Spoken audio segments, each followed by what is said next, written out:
What's up, guys? My name is MadSquash924. Welcome back to another episode of Night Call Part 27, where we are trying to discover who the Sandman is.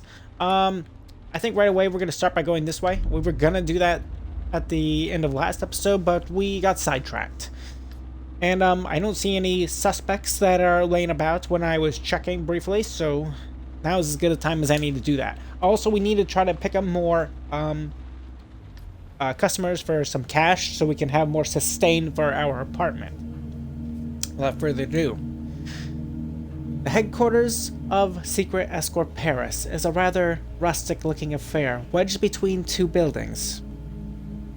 2 stories, wooden shutters, then flowers in window boxes, no doubt zapped by the cold. There is a light on the downstairs. There's a light on downstairs, excuse me. You're not exactly sure what the plan is. Maybe a banknote or 2 will get you some answers.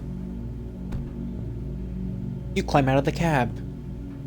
You enter the building through a door opening directly onto an office. That's probably what the whole house is like. Rooms converted into meeting rooms and archives. But it's the temperature that really surprises you. It's practically colder inside than out. Can I help you? A young man wearing a parka, boots, and mittens enters the room. He gives you a thorough looking over and then visibly brightens. Oh, that's the dude. At last, the heating man. Tell me you're here to fix the heat. Yeah, I'm here to fix the heat. He places the file he's holding on the desk and then walks over to you. I am happy to see you, man. We must have called your boss 50 times. He keeps saying it's Christmas, and the young man breaks into a long, drawn-out story about the heater breaking down. You listen without a word. He grabs hold of your arm and leads you through various rooms to a storage area where there are archive boxes and an old hot water heater. My boss is such a cheapskate. I've had it. I really have. His mellow voice suddenly seems muffled by the heaps of cardboard boxes and files stacked everywhere. You think you'll be able to fix it? I'll have to look at it first. Oh, good. I'll let you take a look. The door is open as usual. People come and go here as they please. He laughs and then lets go of your arm at last. He takes a small step backward, his eyes glued to you. I'm next door if you need anything. Feel free to ask. You give him a nod. As he exits the room, then turn your attention to the boiler. Judging by the young man's attitude, he'll probably leave you alone a while, but you don't want to overstay your welcome. There's no telling when he'll return. Better to take a look at the hot water heater first and risk not having time to look around.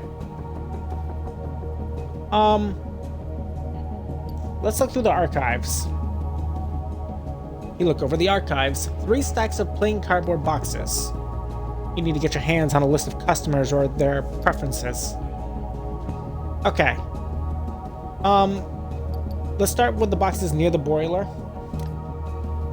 The boxes under the boiler are wet and moldy. Brown pulp sticks to your fingers when you start plowing through them. You immediately realize you hit the jackpot. Lists, databases, printouts with names crossed out and highlighted. One of them seems to be a list of Secret Escort clients. We take the list. You slip your list into your back pocket, hoping it doesn't show too much, and then stand up. You're done with the pile near the water heater. Let's go check through the boxes on our right. The boxes on your right are more recent. They contain brochures and catalogs for dildos, whips, handcuffs, and sex toys. Box full after box full of the stuff, nothing else. You stand up. The stack to the right has... let's go back to the boiler. You turn to the boxes near the water heater. You reckon you found everything worth taking. You stand up. You run your fingers lightly over the boxes to the left. They are old, damp, and moldy. Inside, invoices and estimates, pay slips from the 90s. The names of one of the receipts catches your eye. We take the receipt. You grab the receipt and slip it into your back pocket.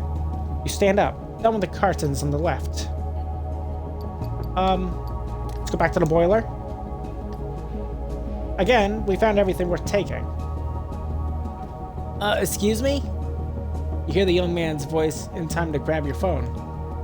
When he enters the room, you look up in mock surprise. Oh, sorry, have you figured out what the problem is? I'm not sure yet. Ah, damn, that's too bad. I'm getting sick and tired of all the cold. You can hear the phone ringing in the other room, somewhere. The young man lowers his gaze and sighs. You see a bunch of small tattoos on his neck, stylized stars that make up a comment. I'll be right back. That gives you a few more minutes to look around. As soon as he's gone, you get back to business. Let's not. Let's take a look on the right side again. You come up with nothing. The pie on the right was a waste of time. And go back to the boiler. The young man hangs up and then walks back over to you. You need to get out before something goes wrong. As soon as he enters the room. I'm going to get my tools. I'm afraid it's a little more complicated than I thought. What do you mean by complicated? I mean, the water heater coil.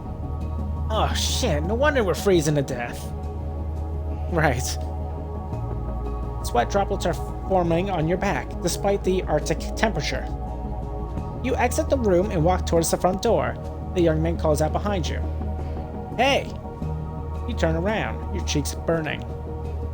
Do you drink coffee? Yes. I'll make you one.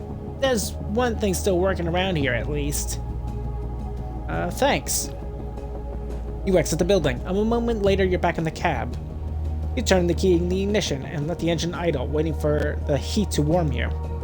You pull out the list and give it a quick going over. A few familiar names jump out at you. You place the document in the glove compartment. You go over it more carefully later tonight. You take a look at the other document, then give a slow nod. The name you thought you recognized, it isn't the one of your suspects. You crumple the sheet of paper into a ball and toss it out the window. You hope the other list will provide a lead. Fuck. You can't help smiling. It must be the adrenaline, the fear. You give your head a shake, like a dog coming out of a mucky river, then start your cab. The night's still young. Alright, so we got away with that, which is good. Alright, any suspects? The answer is no. Okay. Now, I'm trying to see if we recognize any of these individuals. Hopefully we do not. If not, then we'll pick them up. We'll start by this one, I think. I know we've picked him up before in the past. And his box is all shaded out. Name is Pervo Rayo. Your next passenger is alone and waiting for you on the sidewalk. She gets in the cab and whispers, "Hello." She has no handbag or suitcase, just a small handmade sign with an Indian name printed on it. "Charles de Gaulle, please." She is young, with a soft and slight accent. Her face shows no emotion. Her fingers play with a small gold chain around her neck. It is the only piece of jewelry she has on. You drive, glancing back at her from time to time. Her head seems to be elsewhere. "Everything all right, miss?" She nods her head gently, cracking a tiny smile. "It's really early." The first planes to come in are the worst. Everyone is exhausted and, half asleep. "Yeah, exactly. And..." She sighs. "I must confess I don't really want to go there." A tiny smile lights her face up for a split second before disappearing. "Ah. Family?" "My future husband." Well, future. I've never even met him. Her accent suddenly becomes stronger. You know this habit well. Just before confiding in you, passengers tend to relax into their natural accent. I'm sure he's a great guy, as they say here. Sadness appears in her voice. But I don't know him at all. My parents chose him. It's crazy, isn't it? Are you shocked? Yes. A sad smile washes briefly over her face. It's tradition, or at least it used to be. My parents are a bit old school even by current standards in India. I chose to study here and not in England like my sisters. She flashes a smile. I fell in love with Paris and decided to stay. I almost never go home. Actually, this is home now. Anyway, my parents insist I meet him. He decided to make the trip, saying he had a meeting as a as a pretext.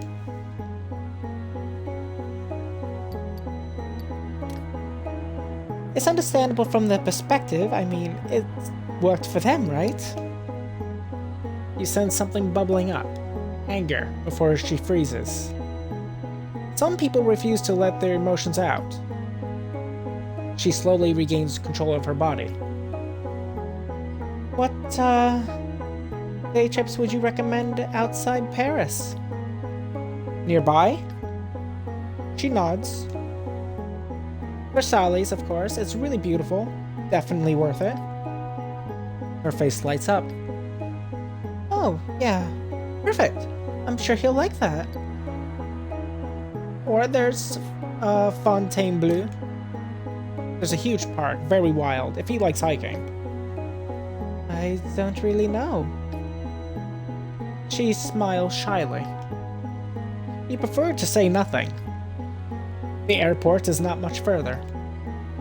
Something about the young woman makes you feel uncomfortable. She looks as if she's about to scream, but is holding it in. Time passes, and silence fills the cab. Which terminal? Your question startles her. Terminal T. 2C, I think. It's supposed to be a nice day out today. A smile crosses her face, then quickly disappears. Yep. I hope so. Thank you. You park the car in front of Terminal 2C. Your passenger grabs her sign and exits the cab. She pauses for a second, as if she were about to say something. Then she disappears. Oh, good tip, though. Need the cash. Definitely need the cash. It's funny that we see him constantly. I picked him up before, but we don't need to pick him up. He's not a suspect or anything, so who cares? Once, like, we see people that we've picked up, like, all the way through, maybe we go back to people like him, because we didn't get a ton of information off of him, but as it is. I want to pick you up. I don't recognize you. Like, I could pick the guy up that's next to us, but we've met him before. So we'll go for new people.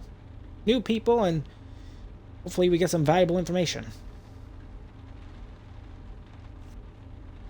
Sophie and Mark Vetterini. There's two people. You stop in front of La Pierre. Your next two passengers are extremely well dressed, expensively so. The man gives you an address and turns with a side towards the woman. You start driving as they converse in the back, a conversation filled with moments of silence. That's why I think you should do Jean-Luc's collection. Jean-Luc only wants me to do his collection to annoy you. It's not working. I couldn't care less about Jean-Luc. He is utterly uninteresting. What matters is that he asks you to do his collection. It could be your big break. They speak in cordial tones, but you can hear other notes hiding behind the words. I don't believe I need to point out what a big break might be. Jean-Luc won't last long. And I would just as soon not be on his team when they show him to the door. You and I both know exactly how this works. A house like Jean-Luc's will never promote someone who comes from a beheaded team. True enough. Therefore, I'm not going to work with Jean-Luc. She clenches her jaw, giving her face a harsh, intrasignant look for a second. As you wish. He doesn't budge, like he's made out of stone.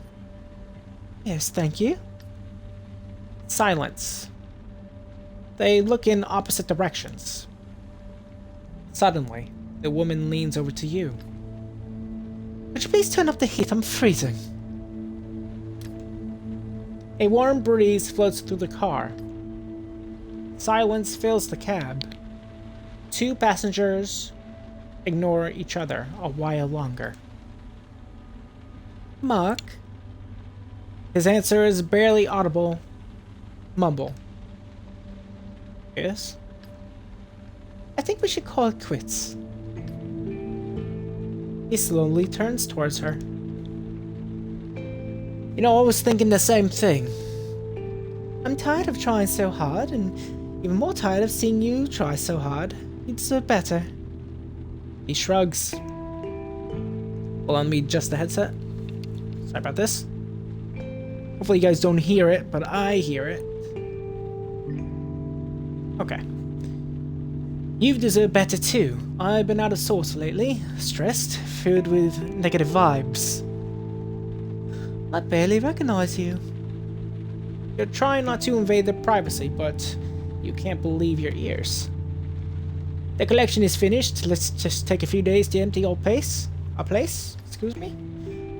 I don't want anything. The artwork is yours. Yes, but if you want to hold on to them... He nods. And you wonder just who these people in the backseat are. Only if it makes you feel better. She makes only the slightest face. You've seen breakups in your cab before, but they usually come in with a fair share of crying and screaming. I don't know. I like the art, but it's also a gift from your parents. I think they like it if you kept them. Perhaps. You swallow silently. The woman gives you a strange look, then brings her attention back to her partner. We'll also have to figure out what to do with our chalet in Courchevel. We could keep it and rent it during ski season. That's a good idea. Silence once again. You feel like you're watching the old World Championships of good manners. I'll call the lawyer tomorrow, and if that's okay with you.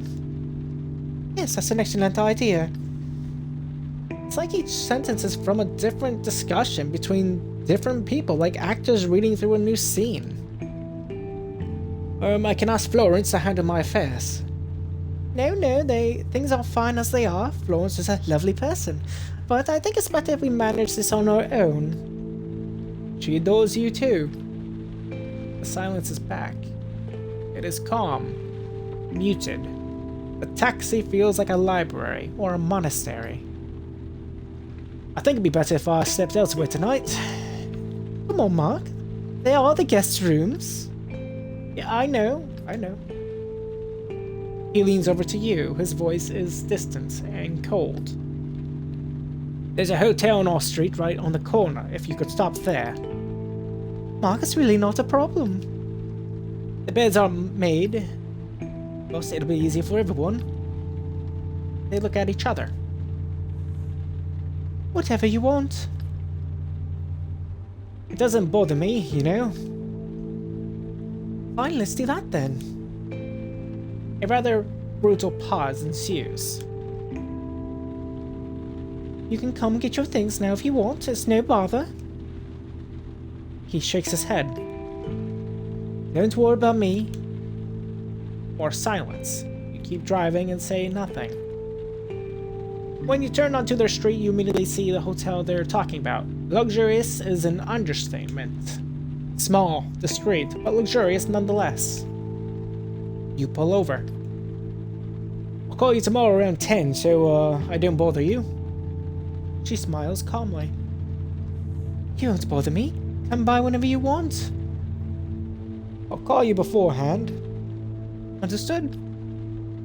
He slips away without another word. You watch him as he climbs the steps of the hotel. He has a dignified air and has slipped one hand into his pocket. You start driving, only to pull over 50 meters further up. Their building is just as luxurious as the hotel. The lobby is amply lit with a huge chandelier, even with the sidewalk in front seems to glow more brightly than the rest of the street. Your passenger pays her fare, her mind elsewhere. She lays her hand on the door handle and freezes. I'm terribly sorry you were forced to listen to our, fight. Fight? That must have been frightful. We've really have to learn to keep our act together in front of the children. She grants you the tiniest of smiles and gets out without saying goodbye. You watch as she enters her building lobby. For a brief moment she stops, shivers, and keeps going. You sit in silence for a minute and start driving again. Wow, so weird. Alright, who's next? It looks like it's gonna be you unless we have a suspect. Yep. Hey look, it's our old killer. But he's not a killer now.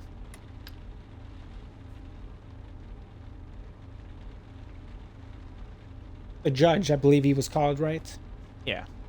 Jim M. This person's called. A street, a little off the place of Des Étoiles. Your client is pacing back and forth in front of a jazzy club that's just closed. He raises his hand. He raises his walking stick and hails your cab. Man, words are hard sometimes. You just kind of read, and sometimes you inference things that they're gonna say, and then it ends up being something else. He climbs into the cab straight away. Paris Lachaise Cemetery, please. The northern entrance in the 20th arrondissement. The cemetery is closed. He gives you a funny smile.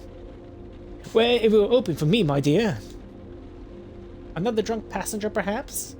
Yeah, this one's sitting up perfectly straight. Walking stick across knees. His getup reminds you of another night creature, a regular customer with a taste of young flesh, both men and women. Looks like they move in the same circles. A strange world of... Your passenger's insistent gaze in the rearview mirror cuts your musings short. Is, everything okay? Say, I'm a little hungry. And you? No, I'm just off my break. Ah, what a pity. I would have asked you to share a little morsel with me. Are you perfectly sure? Your passenger tilts his head slightly to one side, an amused twinkle in his eye. Perhaps even hunger.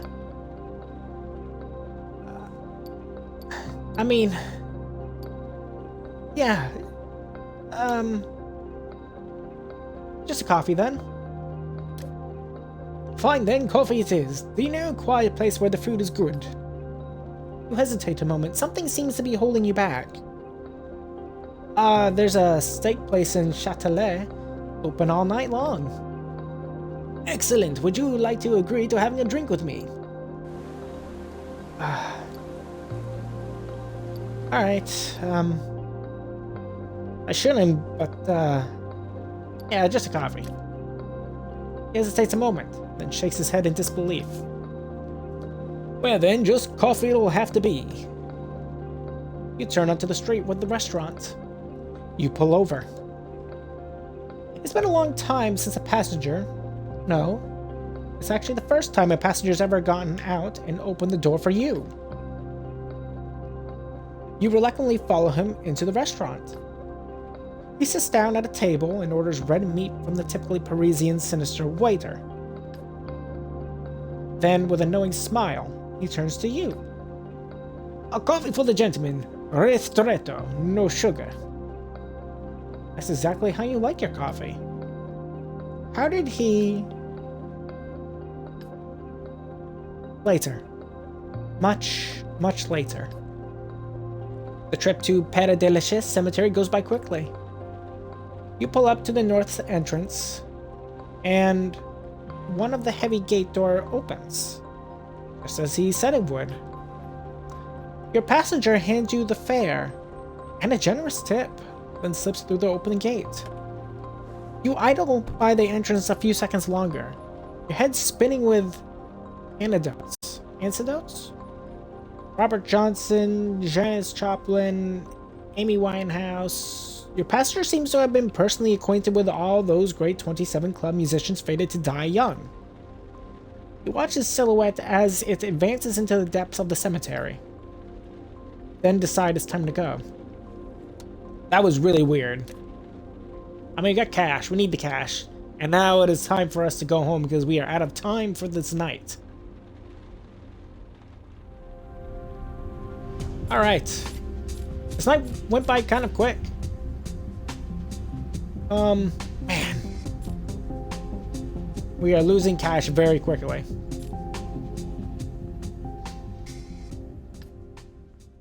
You wipe your face. You start feeling sleepy. A bus goes by, making the walls shake. It's time to get moving on your investigation. Alright, so we got a new paper, which is good. 4 clues were discovered from that alone. That's crazy. My goodness, we have so much to look at. Okay. This only belongs to her. Victim 1, fired from Grupo Dimont years before the Albatross. This only belongs to you. Weapon used on us was a World War II weapon. This only belongs to him as well. I mean, he has all this evidence, but we definitely know it's not him. It literally couldn't be him.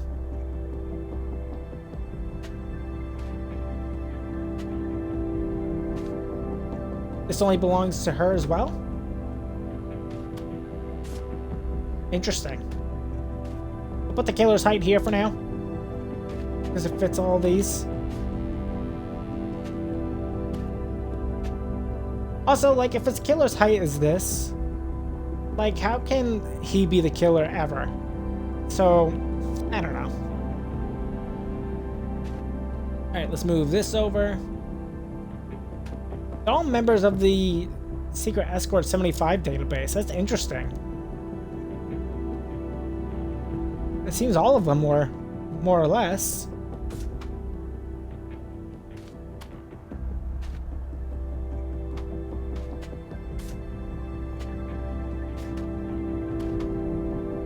It's victim 4. Put victim 4 down here. These are generalized things.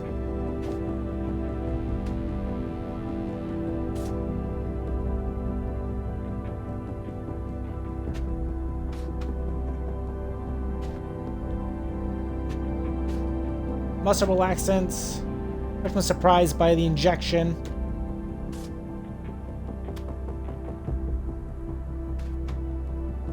Let's see, victim 1's, victim 2, victim 3, victim 4, and the killer height, and then general stuff. Especially since we don't need her information any longer. Alright, so we actually have a lot of things to look at here. So let's see here. We'll take a brief overview to give up what we think so far. So far for Christophe's evidence,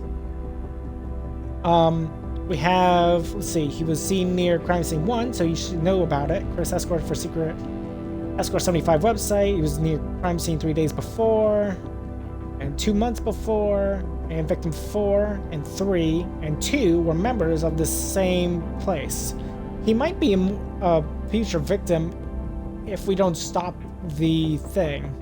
Suspect 2 was also a Secret Escort of 75 client, which belongs to both of them. I'll move that down just for that. Okay, Anita. She's the CEO of Grupo Dimont, owner of the Albatross building, excellent physical state, has been difficult to investigate, have friends in highest places, described as sharp by rivals and friends, ruthless, ready for anything. Father was linked to a Corsican mafia. could be linked to the weapon used by World War II. Could be. Let's see. Her husband is a dentist with access to the muscle relaxants, which will fit this as well. And they could be surprised by the injection because it's just a CEO, like it's a business informant. Victim 1 used to work with the mafia that her husband was a part of, right? Sorry, that her father was a part of. Victim 2 received money to shut up about Albatross. Victim 1 was fired from the Grupo D-Mont years before the Albatross. And Albatross burned down. We know that. Victim 1 worked for Grupo D-Mont in the past as well. And this is linked to both of them. Okay. For you, Alexander's grandson died from the Albatross fire. Muscle relaxant disappeared at the hospital night of the fire. And he also fits the killer height. And then for you, oh, what's your background? He's a retired mailman, good physical state despite his alcoholism. Lost his grandson in the Albatross fire a few months ago. Was one of the more vocal protesters after the Albatross fire. Attacked Anita Ventimiglia during a protest. She never pressed charges. He actually has assaulted Anita. So there's a record there. And then Camille. Actually, I was saying they match the killer height, but their height is actually different. It's interesting. Anyway. Entrepreneur, heir of the fourth victim. Young, fit, good physical state. After anger management issues, attacked a cop a day of the first killing. Never arrested, blurry past. Lives in a studio owned by her family at the Grupo D-Mont. It's interesting. I'm kind of leaning towards it could be Anita because of the whole mafia background, right? And then her husband has access to the muscle relaxants, which seems to be prominent amongst these victims. See, the pancuronium bromide victim feels for everything. The pancuronium bromide used for executions in the US. The weapon used on us was a World War II gun. There's a muscle relaxant, pancuronium bromide, and victims were surprised by said injections as well. I don't think he could have done it and could have surprised anybody with injections. I don't know how he would even come across any injections. Especially, like, I don't think he'd kill his own son. This one, I could see her doing that, but I don't understand how she would also acquire it. So far, I'm leaning towards it's mostly Anita, then Alexander, and then Camille. And Christoph last. Christoph couldn't possibly do it. That's my suspecting, inferencing for now. With a heavy hand, you wipe your tired face. You lie down on the open sofa bed. The events of the day run through your head. The streets, the passengers, their faces, their problems. Your brain is running at full speed. Your body aches. You are in pain. You can tell you need to get more sleep. You glance at your investigation board. Your hands are shaking. You don't quite know what's happening around you anymore. For a short moment, the room around you starts to flutter. You shake your head, and your mind wanders for a second. And suddenly you're asleep. I believe this is going to be our last day before Busick calls us again. You open one eye. You find your studio calming. There's something special about living in a garage. Like you're in a... Like yours is the last place before the sky starts. You get up quickly. And a few minutes later, you're outside of your studio. As night 5 begins.